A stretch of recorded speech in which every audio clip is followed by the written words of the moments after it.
আসসালামু আলাইকুম। সুখবর, এইচএসসি 2026 সালের পরীক্ষার্থীরা, তোমাদের এইচএসসি পরীক্ষা পিছিয়ে যাচ্ছে। কতদিন পেছাচ্ছে, কত মাস পেছাচ্ছে, সে নিয়ে আছে তোমাদের ভিতরে অনেক জল্পনা কল্পনা।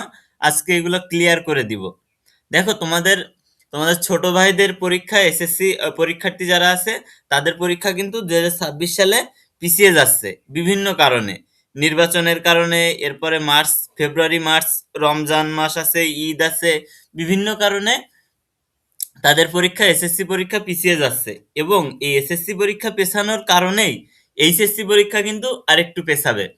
কারণ এসএসসি পরীক্ষা চলাকালীন কিন্তু তোমাদের পরীক্ষা নেবে না, এইচএসসির পরীক্ষা নিবে না। এসএসসি পরীক্ষা শেষ হওয়ার অন্তত 15-20 দিন পর থেকে কিন্তু তোমাদের পরীক্ষাটা নেওয়া শুরু করবে, ঠিক আছে? সুতরাং তোমাদের পরীক্ষা কিন্তু একটু পিছিয়ে যাচ্ছে, যেহেতু এপ্রিল মাসের শেষের দিকে কিংবা জুন মাসের প্রথমের দিকে এসএসসি 2026 পরীক্ষা শুরু হবে।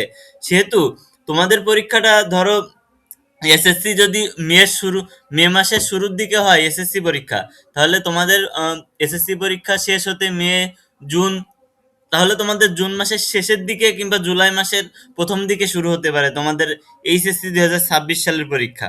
তো আগে কিন্তু এরকম ভাবে ডিরেক্টলি আমাদের বলা যাচ্ছিল না, কিন্তু এখন কিন্তু ডিরেক্টলি বলা যাচ্ছে যে এইচএসসি পরীক্ষা একটু পেছাচ্ছে। জুন মাসের শেষের দিকে অথবা জুলাই মাসের উম, মাঝামাঝি টাইমে তোমাদের পরীক্ষাটা নিতে পারে।